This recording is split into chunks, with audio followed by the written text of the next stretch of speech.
কি আইনা দোলা দেয় সাজায়া তারি জনমের লাগিয়া, মসজিদের ওই পালকি আইনা দোলা দেয় সাজায়া তারি জনমের লাগিয়া।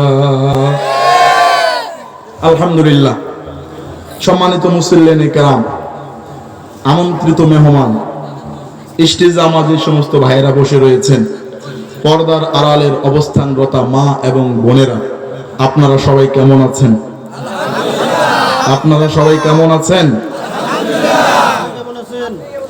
দুইজনে জিজ্ঞাসা করছে, দুইজনে জিজ্ঞাসা হুজুর আপনি কেমন আছেন? আলহামদুলিল্লাহ।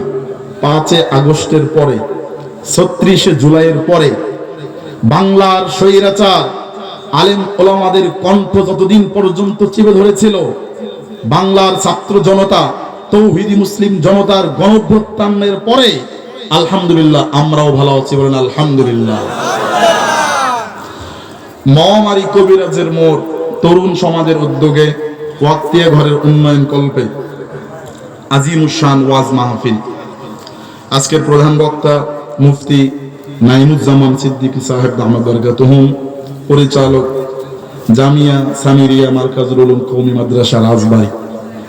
এছাড়াও আজকের প্রধান অতিথি জনাব মোহাম্মদ হারিসুল বারী রনি, শিল্প ও বাণিজ্য বিষয়ক সম্পাদক, ইসলামী আন্দোলন বাংলাদেশ কুড়িগ্রাম জেলা শাখা।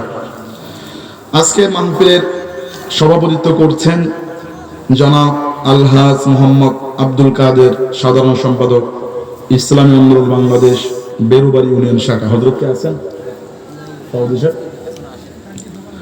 সার্বিক তত্ত্বাবধানে জনাব মাওলানা মোহাম্মদ নফিজুল ইসলাম, অর্থ সম্পাদক, ইসলামী আন্দোলন বাংলাদেশ বেরুবাড়ি ইউনিয়ন শাখা ও খতিব, উত্তর চিলমারি জামে মসজিদ। সার্বিক ব্যবস্থাপনা জনাব আনিসুর রহমান সহ বিশেষ অতিথিবৃন্দ, আমন্ত্রিত অতিথিবৃন্দ, ওলামায়ে কেরাম, দিন দরদি তৌহিদি মুসলিম জনতা, পর্দার আড়ালের অবস্থানরত মা এবং বোনেরা, আশা করি আল্লাহর অশেষ মেহেরবানিতে আপনারা সবাই ভালো আছেন। আমি যেটা বলতেছিলাম যে আল্লাহ পাক রব্বুল আলামিন আহকামুল হাকিমিন 5 আগস্টের পরে আমাদেরকে ভালো রেখেছেন। আর এই ভালো থাকাটা স্থায়িত্ব হবে বাংলাদেশের মুসলমানদের কাজ কামের মাধ্যমে। যদি এদেশের মানুষ এবারে কাউকে ক্ষমতায় বসাইতে আর নামতে চিনতে ভুল করে, তাহলে বাংলার স্বাধীনতার পর থেকে 50 বছরেও বাংলাদেশের মানুষের ভাগ্যের পরিবর্তন হয় নাই, শুধু নেতাদের ভাগ্যের পরিবর্তন হয়েছে।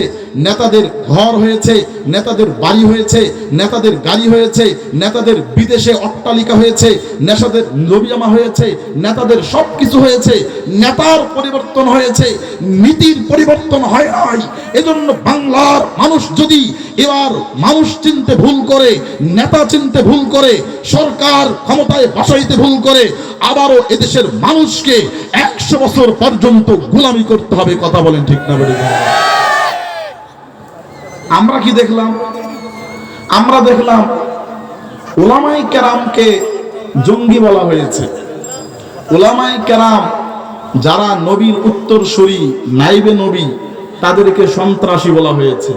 উলামায়ে কেরামকে বছরের পর বছর জেলখানায় বন্দী রাখা হয়েছে। উলামায়ে কেরামকে খুন করা হয়েছে, উলামায়ে কেরামকে গুম করা হয়েছে। এমনকি কিছু দেশের স্বৈরাচার আর খুনির লম্পটের দলেরা বাংলার উলামায়ে কেরামকে লাঞ্ছনা করার জন্য, উলামায়ে কেরামের কণ্ঠ চিপে ধরার কারণে, উলামায়ে কেরামের কণ্ঠ চিপে ধরার জন্য আয়নাঘর নামক বন্দিখানায় দিনের পর দিন উলামায়ে কেরামকে বন্দী রেখেছে। কথা বলেন ঠিক না? বেড়ে ভাই আর একটু আসতে বলেন ঠিক না? বেড়ে আর একটু আসতে বলেন। এরা কিছুদিন আগেও কিছু মঞ্চ থেকে, কোন স্টেজ থেকে বলতো উলামায়ে কেরাম নাকি দেশ লুটে পুটে খেয়েছে, উলামায়ে কেরাম নাকি দেশের 12টা বাজাইছে। এদেশের তৌহিদি মুসলিম জনতা যারা আল্লাহকে আল্লাহ বলে স্বীকার করে, যারা রাসূলকে রাসূল হিসেবে স্বীকার করে, এরা নাকি দেশের 12টা বাজাইছে। বাজান, যদি মাইকের আওয়াজ সুস্পষ্ট হয় এবং আমার কথাগুলো আপনারা বুঝে থাকেন, উত্তর দিবেন। বাংলাদেশের স্বাধীনতার পর থেকে কোন আলেম বাংলাদেশের প্রধানমন্ত্রী হয়েছে বলেন? কোন আলেম প্রধানমন্ত্রী ছিলেন? আমরা দেখেছি 1971-এর পর থেকে কেউ রাষ্ট্রপতি হিসেবে বাংলাদেশের শাসন করেছে, কেউ প্রধানমন্ত্রী হিসেবে বাংলাদেশ শাসন করেছে, কেউ প্রধান উপদেষ্টা হিসেবে বাংলাদেশ শাসন করেছে, আবার কেউ সামরিক আইন জারি করে প্রধান সামরিক আইন প্রশাসক হিসাবে বাংলাদেশের দায়িত্ব পালন করেছে, কেউ বা তত্ত্বাবধায়ক সরকার হিসেবে বাংলাদেশের দায়িত্ব পালন করেছে। আমরা দেখলাম 1971-এর পরে তাজউদ্দিন আহমেদ এদেশ পরিচালনা করলেন, শেখ মুজিবুর রহমান বাংলাদেশের দায়িত্ব পালন করলেন, শেখ মুজিবুর রহমানের দায়িত্বের পরে খন্দকার মুশতাক 15 আগস্টের পরে দায়িত্ব পালন করলো। আমরা তার শাসন দেখেছি। আবু সাদাত মোহাম্মদ সাহেব বাংলাদেশের দায়িত্ব পালন করেছেন, জেনারেল জিয়াউর রহমান বাংলাদেশের দায়িত্ব পালন করেছেন, বিচারপতি আব্দুস সত্তার এদেশের প্রধানমন্ত্রীত্বের দায়িত্ব পালন করেছেন, আবুল ফজল মোহাম্মদ আহসানউদ্দিন চৌধুরী এদেশের রাষ্ট্রপ্রধান ছিলেন, হুসেন মোহাম্মদ এরশাদ যিনি আমার উত্তরবঙ্গের গৌরব তিনি বাংলাদেশ জারি করেছেন, বাংলাদেশে আইন প্রশাসক হিসাবে প্রধান রাষ্ট্রপতি হিসাবে দায়িত্ব পালন করেছেন। আমরা দেখেছি হুসেন মোহাম্মদ এরশাদের পরে শাহাবুদ্দিন আহমেদ বাংলাদেশের রাষ্ট্রপ্রধান হিসাবে দায়িত্ব পালন করেছেন, বেগম খালেদা জিয়া রাষ্ট্রপ্রধান হিসেবে দায়িত্ব পালন করেছেন। তার দায়িত্বের কিছুদিন যেতে না যেতেই হাবিবুর রহমান দায়িত্ব পালন করেছেন, হাবিবুর রহমানকে দায়িত্ব থেকে নামায়া দিয়া শেখ হাসিনা দায়িত্ব পালন করেছেন। এরপরে আবার লতিফুর রহমান দায়িত্বে এসেছেন, এদেশের পরিচালনার দায়ভার নিয়েছেন। কিছুদিন যেতে না যেতে তাকেও ক্ষমতা ছাড়তে হয়েছে, বেগম জিয়া আবার এসেছেন। এরপরে দেখেছি আমরা ডক্টর ইয়াজউদ্দিন আহমেদ বাংলাদেশ পরিচালনা করেছেন, ফখরুদ্দিনের শাসনও আমরা দেখেছি। শেখ হাসিনার গত 15 বছর এবং 16 বছর শাসন আমরা দেখেছি, যেখানে খুন, গুম, হত্যা, উলামায়ে কেরামকে বন্দী করা, মানুষকে লাঞ্ছনা করা, এদেশের তাওহীদি মুসলিম জনতার কণ্ঠ চিপে ধরা, মাহফিলগুলোকে বন্ধ করে দেওয়া, মাদ্রাসাগুলোর কার্যক্রম বন্ধ করে দেওয়া, উলামায়ে কেরামের টুটি চিপে ধরার মতো কার্যক্রম এদেশের শাসকরা করেছে। কথা বলেন ঠিক না বেঠিক ভাইরা আমার? কই যাদের নাম বললাম 15-16 জন, এনারা কোন মাদ্রাসা থেকে আলেম হয়েছে? এনারা কোন মাদ্রাসা থেকে ফাজিল কমপ্লিট করেছে? এনারা কোন মাদ্রাসার কামিল কমপ্লিট করেছে? এনারা কোন মাদ্রাসা থেকে তাকমিল পড়েছে? এনারা কোন মাদ্রাসার বুখারী পড়াইছে? একজনকেও আলেম খুঁজে পাই নাই। শুধু একজন রাষ্ট্রপ্রধান হিসেবে দায়িত্ব পালন করেছেন। আমরা জানি তাজউদ্দিন আহমেদ কোরআনের হাফেজ ছিলেন, কিন্তু তাকে বেশি দিন রাষ্ট্র পরিচালনার দায়িত্ব দেওয়া হয় নাই, রাষ্ট্রীয় ক্ষমতায় থাকতে দেওয়া হয় নাই। বোঝা গেল এদেশ ওলামায়ে কেরাম লুটে পুটে খায় নাই, ওলামায়ে কেরাম দেশের পুলিশ প্রশাসন পাহারা দিতে যায় নাই, ওলামায়ে কেরাম দেশের প্রশাসনের দায়িত্ব নেয় নাই, ওলামায়ে কেরাম এদেশ পরিচালনা করে নাই, ওলামায়ে কেরাম এদেশের কোথাও লুটে পুটে খাবার জন্য আগ্রহীশীল ছিল না। যারা দেশ পরিচালনা করেছে তাদের কিছু দূষণ আর লম্পট খুনিরাই দেশ লুটে পুটে খেয়েছে। কথা বলেন ঠিক না বেঠিক ভাইরা? আর আসতে বলেন ঠিক না বেঠিক ভাইরা? নারায়ে তাকবীর হইল না? নারায়ে তাকবীর, নারায়ে তাকবীর। দিন ইসলাম, দিন ইসলাম জিন্দাবাদ, জিন্দাবাদ।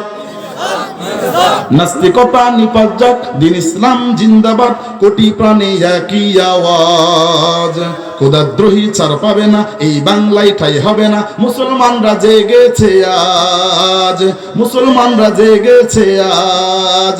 চলো চলো সামনে চলো, জোর কদমে এগিয়ে চলো, সবাই মিলে একই তালে দাও না স্লোগান, নারায়ে তাকবীর, নারায়ে তাকবীর, নারায়ে তাকবীর, নারায়ে তাকবীর। হাত লারা দিতে হবে, দেখেন আবার ঘুষি টুসি মাইরেন না, এমন জোরে কইতে হবে যারা বাইরে আছে এরা যেন ভিতরে আসে। পারবেন না ইনশাআল্লাহ? ইনশাআল্লাহ। যারা পিছনে আছেন সামনে আসেন আমার সাথে জোরে, নারায়ে তাকবীর, আল্লাহু আকবার। জোরে পিছনেরা কি হাতে কি ফেরাইছেন নাকি? জোরে নারায়ে তাকবীর, আল্লাহু আকবার। দিন ইসলাম, আগে আসেন, কেউ বলবেন না, দাঁড়ায় থাকেন। এতদিন তো বক্তাদের ওয়াজ শুনছেন বৈশা বৈশা, আজকে দাঁড়ায় শুনলে কোনো সমস্যা আছে? একটু স্লোগান দিতে পারবেন না? আর এই সুযোগে যাদের বিড়ি খাওয়ার নেশা আছে এরা জাগা, এদেরকে সুযোগ করে দেন। আর যারা বসবে এদেরকে আগে আগে আসেন, কেউ বসবেন না। নাস্তিকতা নিপাত যাক, দিন ইসলাম জিন্দাবাদ, কোটি প্রাণে